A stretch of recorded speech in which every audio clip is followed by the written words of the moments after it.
say expected of me. Like I was supposed to go and get married and start a family. And I was in such a, I came from like such a dysfunctional upbringing that didn't seem possible to go to college and be successful. Like that just wasn't even in the cards for me. Which sounds really bad, but it's honest and true in reflection. So when things very predictably fell apart with said boy. I can literally remember like sitting in my truck in like my little teal S10 truck in the driveway. It's like full of all my shit. And he was like, "Don't worry, you'll be back. You can't do this. You'll be back. I'm not even worried." What the hell's going on out here? All right, welcome back. Another episode of Fueled by Spite. As always, I am the host, Dr. James Taylor. And again, as always, be sure to like, share, follow, tell all your friends about all this cool shit we're doing. Today we have, how long? 10 years. At least 10 years, I yeah. should have looked up your number, your ID number. We should have an anniversary. Miss Clara, I don't want to celebrate our anniversary. So hurt. Miss, oh man, there's a joke in there. Miss Clara Boyles. She's like, "Hey, why am I here? Why am I here? I want to tell stories about people who have bettered themselves, who have done great things." And actually, I'm really curious as to what you're going to say to the first question, because so far, people that I have brought on here have been entrepreneurial.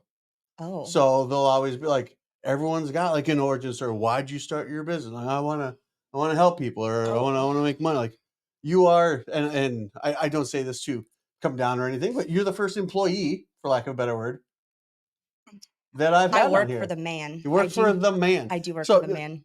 What's your origin story? How did you get to where you are now? And throw in there at the end, aside from what I just said, why did I have you here? Why are you here? I'm here, namely, because I continue to give money to a voodoo doctor. It's mainly why.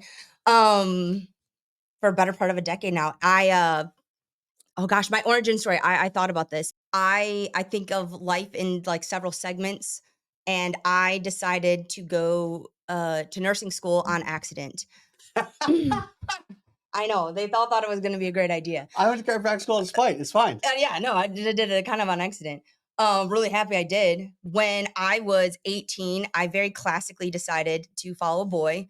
And this was very, I want to say, expected of me. Like I was supposed to go and get married and start a family. And I was in such a, I came from like such a dysfunctional upbringing that didn't seem possible to go to college and be successful. Like that just wasn't even in the cards for me. Which sounds really bad, but it's honest and true in reflection. So when things very predictably fell apart with said boy, I can literally remember like sitting in my truck in like my little teal S10 truck in the driveway. It's like full of all my shit. And he was like, "Don't worry, you'll be back. You can't do this. You'll be back. I'm not even worried." And I literally remember sitting in the parking lot. You left him. I left him. Well, he had maybe, what goes on cruise stays on cruise. He was in the Navy. And unfortunately, mistresses don't always stay, on cruise. Man, they don't respect boundaries. They don't. Oh my God. We made a hell of Thanksgiving dinner together, though. Her and I. Fantastic. Hi, Julie. What's up, Julie? No hard feelings, babe. So I like decided, like in the driveway, I was like, I am not coming back here. I was like, I'm just fucking not doing it. Done. And I was like, backed up with my shitty little S10. It was like a 94 Ford Ranger. And I was like, how are we going to do this? 4-speed? Oh, yeah. Hell yeah. And I was like, how are we going to do this? You have no family here. You're 17 hours from anyone you know. I was in Virginia. I moved. Okay. I followed this boy like legit. I was in love, Duck T. Love makes you do crazy things. So I traveled. I literally drove from Illinois to Virginia, blew out the transmission in this S10 over the mountains. You weren't good at no, it's like driving stick. We had like all the shit in a U-Haul trailer going through the Appalachian Mountains, and this little ranger was like, "Fuck you, no." Just redlining it. No, oh man. So we're like going down, and I was like, "What's all this white smoke?" And he's like, "It'll be fine." Bad. So I literally just remember deciding. That's it. Yep. And so I stayed with friends of mine until I could get into a roommate situation, and I started going through nursing school. I did a nights and weekends program. So I was like, if this is what it takes, Yep. this is what it takes. So I would work like a 9 to 5. I'd leave there, go to school from 5:30 to 10:30, go home and study, wake up. And then it occurred to me that I was under a lot of stress. So I started like running in the morning, which was horrible. So I'd run like 5 miles almost every morning. And I was like, I know. I look back at that now and I'm like, I don't know. I'm not gonna run. So I did that. I got through nursing school in 18 months. I can remember too, this is like an adorable side note story of my dad trying to encourage me through this time frame. Because obviously, like I did clinical on the weekend. I had no breaks, 18 months. And I was complaining to my dad. And I was like, man, I don't think I can do this. And he's like, yeah, no, I understand. My dad's an empathetic guy. He's not really when you hear the end of the story, but he goes, I hear you, Clara. I can't even imagine what you're going through. And you don't have a lot of support there. You don't. You have great friends. You're making money though. Like you're making ends meet. You just need to keep your eye on the prize. 2 options, the way I see it. You can come home. I love you. You've been through a lot. I'll pay for you a Greyhound bus ticket. You pack your shit in a bag. You come home and we'll deal with whatever that looks like when you get here. Yep. Okay. Or you could get serious. You could like bear down, clear your throat, like bear down really hard and hope that a fuzzy pair of balls like pop out. Just do it until that happens and you finish and you finish, right? And then I'll come to your graduation, your choice. And I was like, okay, Dad. He's like, you come from a strong line. We love powerful woman. You're a powerful woman. And I was like, oh, I am a powerful woman. I think I can. And like 2 days later, I actually brought this. Like 2 days later, I got this ball sack keychain in the mail. And I keep it. I keep it on my keychain. Perfect. This is like 15 years later. I keep it on my keychain. And it's created some interesting conversations. You have it for good luck? Well, I mean, it used to be brass. So it does like it's a worry stone. Yeah. Stones. Yeah, I have stones. It's great because every once in a while, like if I have to get something checked out of the library or something, I have to give them my keys. And they're like, oh my God. Or like at work, I check out a computer and like, hey, no big deal. Just hand me your keys. And I'm like, my dad loves me. Yes, my dad loves me is the moral of that story. Right. So yeah, it was hard, but there's a lot of decisions. And I think sometimes people make decisions, but they don't follow up with any actionable. Sometimes people make decisions and don't follow up. Yeah, they like no actionable things. People are like, I'm gonna. Sometimes do you mean like 98% of the time? Like so often. People are like, how did you do it? Oh, I was like, it's easy. I made a decision and I set a goal. And then all of like my behaviors after that, regardless of my feelings, like, oh God, I don't want to do this today. Yes, this is true. Welcome to adulthood. Regardless of this is not regardless of feelings. That is not incredible. A popular statement. Regardless of my feelings, I don't want to do it. I don't like it. Maybe I don't like those people today. I am still gonna go and do that. Period. Because I have a goal in mind. So this is like, I think the birth of like me being like Claire being a badass was like, if I decide and then I make decisions that are congruent with that decision, awesome things happen. Okay. Amazing things happen. But a lot of people are just like, oh, this gets hard. No, you made a decision. What year was this? Oh my gosh, this is like 20. Oh God, when the transmission broke was like 2006. Cool. So this was like 16 years ago. Yeah. So you made a decision and it's been smooth sailing since. Oh, but Jesus, no. What? Oh, mon Dieu. Please note, I've not made good decisions for the last 16 years, sir. I try to make at least one good decision a day. And normally, just one is the goal now. How many options are you given to make it? Opportunities are you given to make a decision? So many, and you're shooting for one in a day. And I'm just hoping to make one good decision in a day. Yeah, I feel like that's my standards now. No, I there's always obstacles. What? There's always obstacles. It's bullshit. And people think this is what's always crazy to me too. I'm a single mom of 2 now. I followed a boy again, and it didn't work out, predictably. Which is another story. This one's WSA. Fooled me once, shame on you. Fooled me twice. Can't get fooled again. Something like that. I'm totally gonna get fooled again. Are you kidding me? Are you kidding me?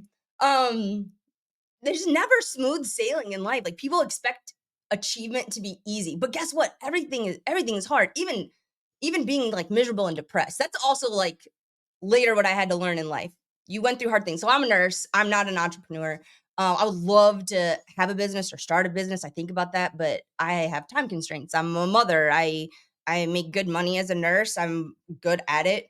I do think that there's different like business revolutions that are happening through the nursing community, and I can impact those things right now. So I find that meaningful, which is why I stay doing it. Cool.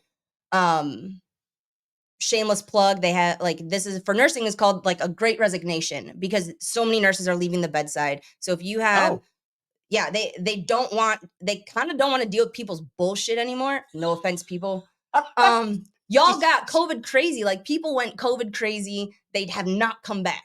Okay. Like, and healthcare, people think like, if I just eat enough garlic and cinnamon, but I do some like recreational cocaine, I'm going to be fine. That's not true. You can't have like a life of bad health and then come to me in your 60s or 70s or even earlier, shit, now 40s, and people are coming in and they're so sick and they're diabetic and they have high blood pressure, and we're telling them they need dialysis, and people are like, well, give me that pill.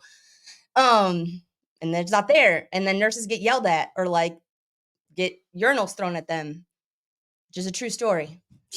And they don't want to do it anymore. So people are coming out of bedside. They're realizing that they would rather go be an entrepreneur. They'd rather raise their families. Seasoned nurses are like, no, thank you. I don't want to work in hospital systems anymore.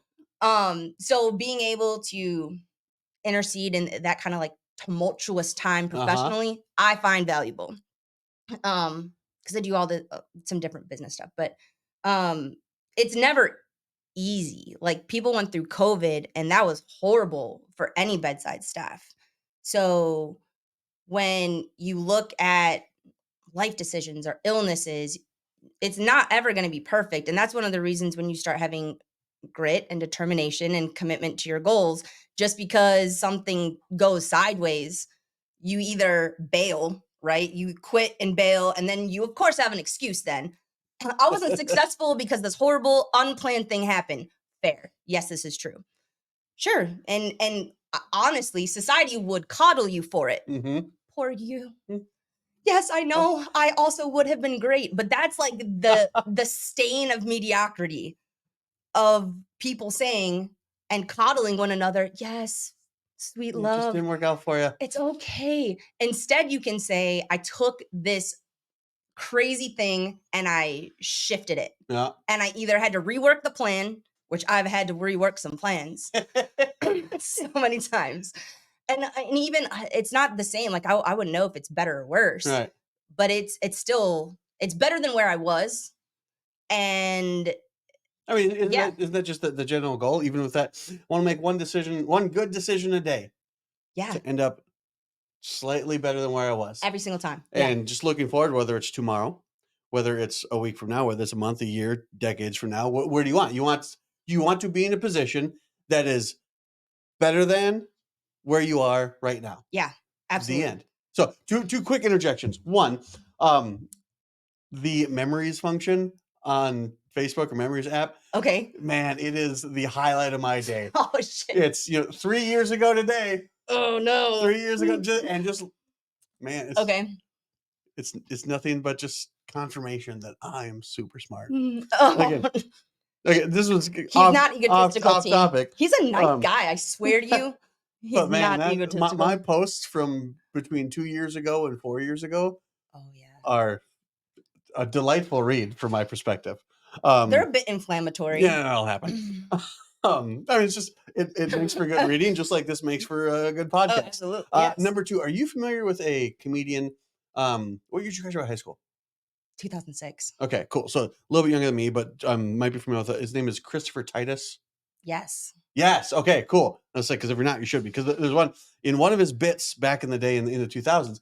He talks about like there's certain groups of people who grow up where everything is nice and wonderful and lovely, and they set goals and they're achieved, and poof, magical fairies go on. And there's other people that set goals and they have setbacks, and either A, you keep going on, or B, it just didn't work out for me. But the people that have the setbacks keep going on. He's like, those are the people you want around. You want the people that have seen the shit hit the fan. Oh yeah. Because then you build up experience. You build up not experience, but a tolerance to it. And beyond that, you can actually start to tell the future. You can see when the shit is going towards the fan. Yes. Before it even hits it. And you're like, seen this before? And those people, you hang around because they go, hey, why don't you come step to the side of the fan with me? It's just about to go down. Because it definitely sounds like there has been more than one time, whether you're through your own doing, not only my own doing, or maybe the doings of those you have chased or allowed into your life. This is actually so a beautiful thing to that one, the victimhood mentality. I'm saying the word. It's totally gonna get someone angry on the feeds when you post this. But whenever the power of stepping out of that is saying that I am in control, even of people I let in my environment. It's not just my choices. So like if I let a boy come and fuck up my life, I still made the choice. 2, 3, 4, 5 times, regardless. Hypothetically. A girl has a type. Okay. We're past that now. Lots of therapy and stuff. And so when you step away from like, oh, well, he did this or she did this, and it was done upon me. There are true victims out there. And it's not to say that you weren't hurt or they weren't malicious.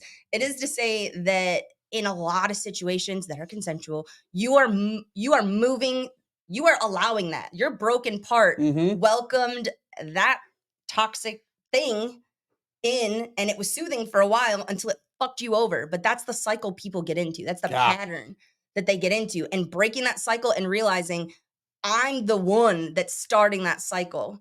If I don't have to, someone else did it. Are you saying you have to take ownership for bad decisions? Oh my gosh, accountability is the word. Okay, well, this is a question that's never come up before then. How'd you break that cycle? Oh my gosh.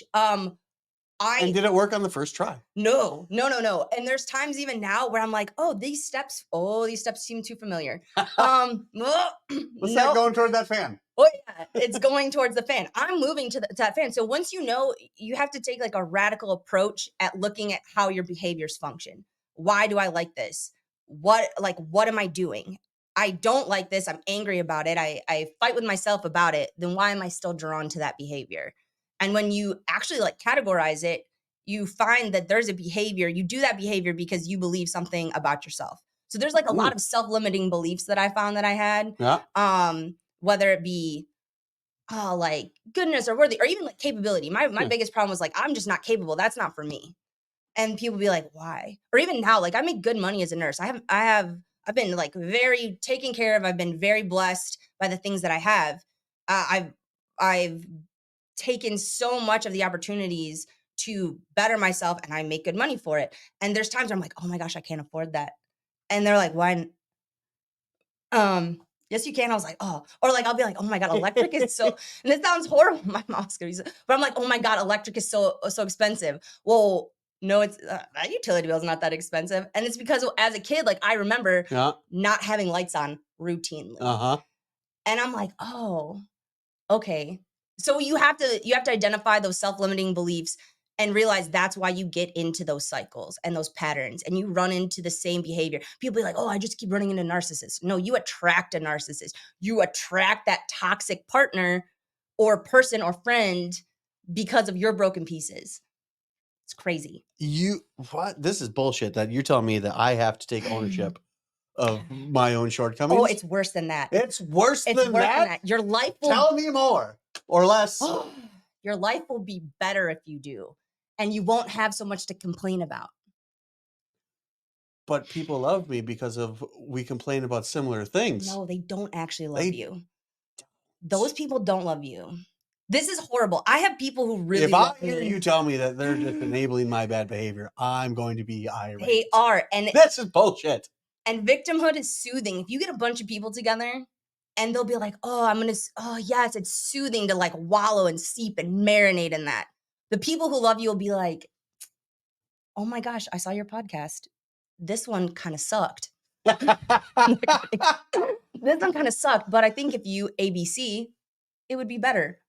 Proud of you. Keep going. That's of somebody who loves you. So the people who love me the most are like, yo, Clara, don't do that. Hey, stop. Oh, just no. I thought we were past this. So the people who love you are like, you can do better than that.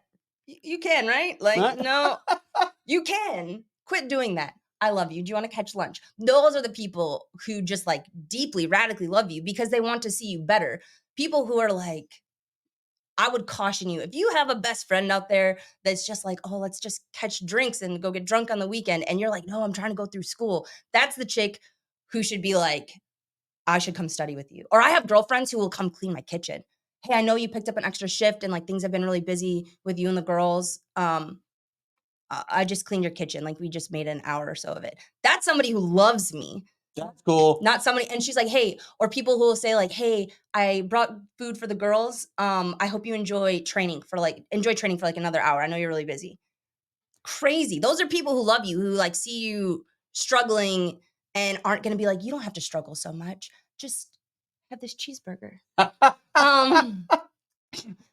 No, those are the people who are like, yeah, do you want me to, I'll pick you up like a salad. What do you want to eat? Okay, so that's again just completely just whatever the fuck this outline was is Sorry. gone. No, don't worry about it. This is gone at someplace.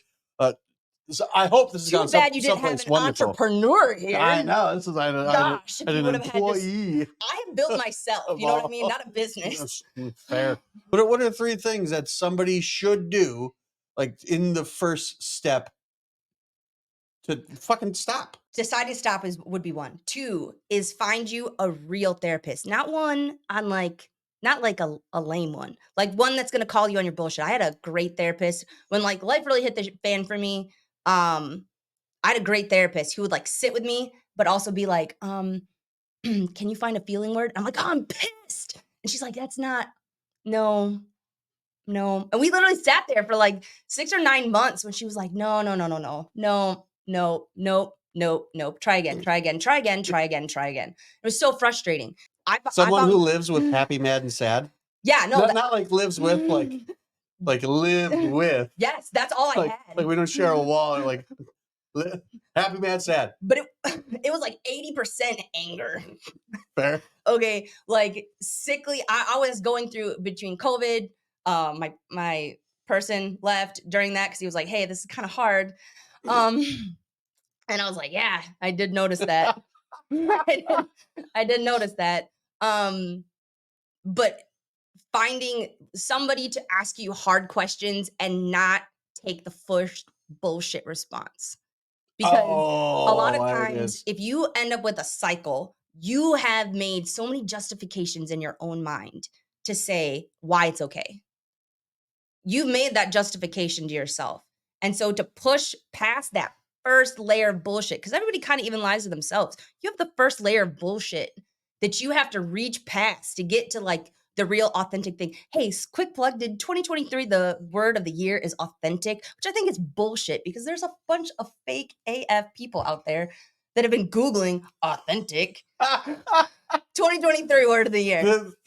But also isn't influencer like the personally or something like? God, that's so lame. You influence nothing. There's nothing. Not me. The other people don't influence it. Of course, not you. You're building your cult right here. Authentic. There it is. What was that called? No, authentic is the word of the year. Influencer is probably like the position. Lame. Okay, so 1, stop lying to yourself. Okay, so 2, get a good therapist. 3, get people that won't lie with you. Yeah, it won't lie with you. So I do jujitsu. This is my shameless plug for jujitsu. I started this because I got sick of my own shit and I heard this amazing parable. My professor talks about jujitsu parables.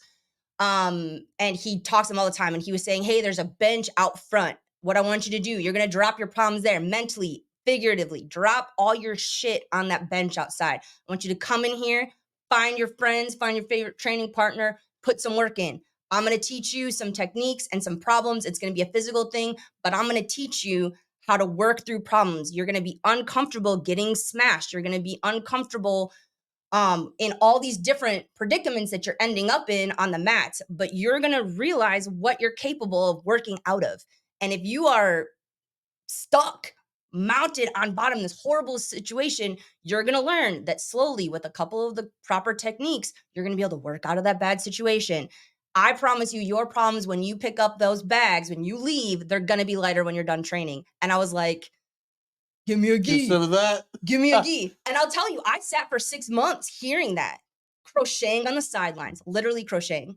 While my kids trained, I just sat there crocheting. And I heard that. And for whatever reason, just like life got sick enough and bad enough that I was like, fuck this shit. Get me a gi. It couldn't get any worse. That's the other thing that's so crazy.